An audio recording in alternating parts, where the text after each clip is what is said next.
বন্ধুরা, একই রকম একঘেয়ে রুটি লুচি পরোটা খেতে যখন একদম ভালো লাগবে না, তখন এই রেসিপিটা ট্রাই করুন। শুধু এক বাটি পরিমাণ আটা দিয়ে ইস্ট ছাড়া এত সুস্বাদু আর সহজ রেসিপি হয়। আপনারা যদি একবার দেখেন তাহলে আপনারা রুটি আর লুচি পরোটা খেতে একদম ভুলে যাবেন। চলুন রেসিপিটা দেখে নিই। আমি এই রেসিপিটা তৈরির জন্য একটা বাটি নিয়ে নিয়েছি। বাটির মধ্যে আমি দিয়ে দিচ্ছি এক বাটি পরিমাণ আটা। আটার মধ্যে আমি দিয়ে দেব স্বাদ মতন লবণ, দিয়ে দিচ্ছি 1.5 চামচ পরিমাণে চিনি। এখন আটাটাকে আমি হাতের সাহায্যে ভালোভাবে মেখে নেব। বন্ধুরা, আপনারা যদি আমার চ্যানেলে নতুন এসে থাকেন তাহলে অবশ্যই চ্যানেলটিকে সাবস্ক্রাইব করে বেল আইকন দাবিয়ে রাখবেন, যাতে আমি যখনই ভিডিও ছাড়ি আপনারা তার নোটিফিকেশানটা একদম সাথে সাথে পেয়ে যান। এখন আমি আটার মধ্যে দিয়ে দিচ্ছি 2 চামচ পরিমাণে রিফাইন তেল, দিয়ে দিচ্ছি 2 থেকে 3 চামচ পরিমাণে গুঁড়ো দুধ। বন্ধুরা, আপনাদের কাছে যদি গুঁড়ো দুধ না থাকে আপনারা গরুর দুধ দিয়েও এই রেসিপিটা তৈরি করতে পারেন। গুঁড়ো দুধ আর তেলটাকে দিয়ে এখন আমরা আটাটাকে ভালোভাবে কিছুক্ষণ হাতের সাহায্যে ময়াম দিয়ে নেব। আটাটাকে আমি কিছুক্ষণ ভালোভাবে হাতের সাহায্যে ময়াম দিয়ে নিয়েছি। এখন আমি একটা বাটিতে গরুর দুধ নিয়ে নিয়েছি 1 কাপ পরিমাণ। তার মধ্যে আমি দিয়ে দিয়েছি 1 প্যাকেট পরিমাণে ইনো। চামচের সাহায্যে ইনো আর দুধটাকে আমি ভালোভাবে মিশিয়ে নেব। দেখুন কত সুন্দরভাবে ফুলে উঠেছে। এখন এই মিশ্রণটাকে আমরা আটার মধ্যে দিয়ে ভালোভাবে হাতের সাহায্যে মেখে নেব। ভালোভাবে আটাটাকে আপনাদের হাতের সাহায্যে প্রথমে সুন্দরভাবে মেখে নিতে হবে। আটাটাকে আমি বেশ কিছুক্ষণ ভালোভাবে ইনোটা দেওয়ার পরে সুন্দরভাবে মেখে নিয়েছি। এখন অল্প অল্প করে জল দিয়ে আটাটাকে আমাদের ভালোভাবে একটু নরম করে মেখে নিতে হবে। বন্ধুরা, আপনারা একবারে বেশি জল দেবেন না, অল্প অল্প করে জল দিয়ে আটাটাকে ভালোভাবে মেখে নেবেন।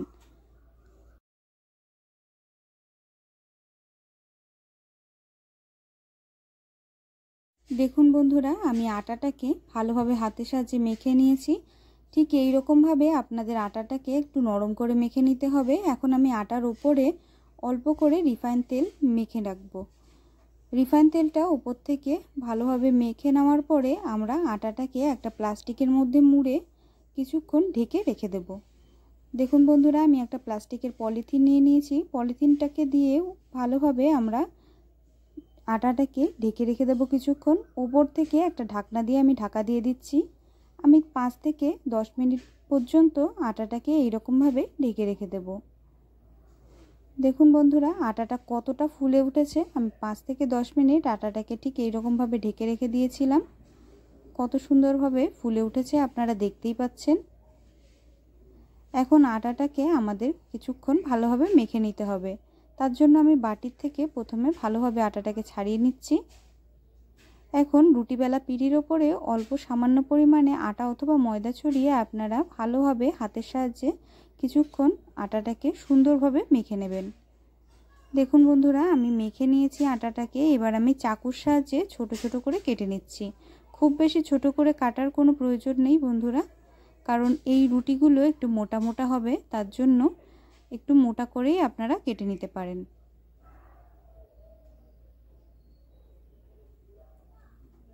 আমি সবগুলোকে কেটে নিয়েছি। এখন এক একটা করে নিয়ে হাতের মধ্যে অল্প সামান্য করে তেল মাখিয়ে ঠিক এই রকমভাবে আপনাদের গোল করে নিতে হবে। দেখুন বন্ধুরা, আমি কেমনভাবে তৈরি করছি, আপনারাও ঠিক এই রকমভাবেই তৈরি করে নেবেন।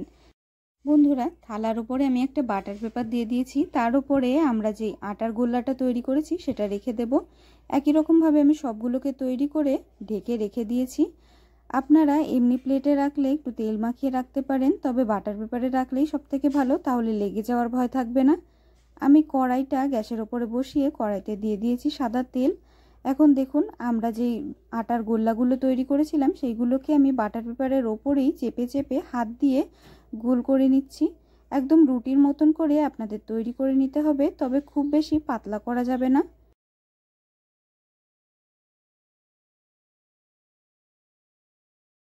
দেখুন বন্ধুরা, আমি তৈরি করে নিয়েছি। আর এইদিকে কড়াইতে তেলটাও ভালোভাবে গরম হয়ে গেছে। এখন কড়াইয়ের মধ্যে আমি বাটার পেপার সমেত এই রকমভাবে ছেড়ে দেব। বাটার পেপার সমেতই আপনাদের তেলের মধ্যে ছেড়ে ভেজে নিতে হবে। ওপর থেকে একটু একটু করে তেল ছিটিয়ে ছিটিয়ে আপনাদের এই রুটিটাকে ভেজে নিতে হবে। দেখুন বন্ধুরা, উপর থেকে ধীরে ধীরে তেল ছিটিয়ে দিলে ভালোভাবে আপনাদের এই রুটিটা সুন্দরভাবে ফুলে উঠবে।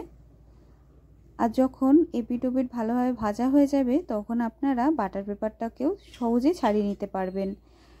রুটিটার এক পিঠ সুন্দরভাবে ভাজা হয়ে গেছে। এখন আমি চামচ আর খুন্তির সাহায্যে আরেক পিঠ উল্টে দিচ্ছি। দুই পিঠ আমাদের ভালোভাবে কিছুক্ষণ সময় নিয়ে ভেজে নিতে হবে। গ্যাসের ফ্লেমটা লোতে দিয়ে আপনাদের রুটিটাকে সুন্দরভাবে ভেজে নিতে হবে। দেখুন এখন আমি ওপর থেকে বাটার পেপারটাকে ছাড়িয়ে নিচ্ছি, কত সহজেই ছেড়ে গেছে। আর একটা রুটি তৈরিও হয়ে গেছে।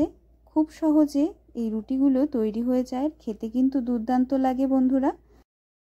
একই রকম রুটি লুচি পরোটা যখন একদম খেতে আপনাদের ভালো লাগবে না, তখন এই রেসিপিটা অবশ্যই বাড়িতে তৈরি করে দেখবেন। কোনো রকম ইস্ট ছাড়া, কোনো রকম ময়দা ছাড়া আর একদম ঝামেলা ছাড়া কম সময়ে আপনারা এই সুস্বাদু রেসিপিটা তৈরি করতে পারবেন। যে কোনো রকম সবজি, তরকারি, ডাল কিংবা চা কফির সাথে অথবা এমনিও আপনারা এই রেসিপিটা খেতে পারেন। খেতে কিন্তু বন্ধুরা দুর্দান্ত লাগে। আমার রেসিপিটা প্রথম থেকে শেষ পর্যন্ত দেখার জন্য আপনাদের অনেক অনেক ধন্যবাদ।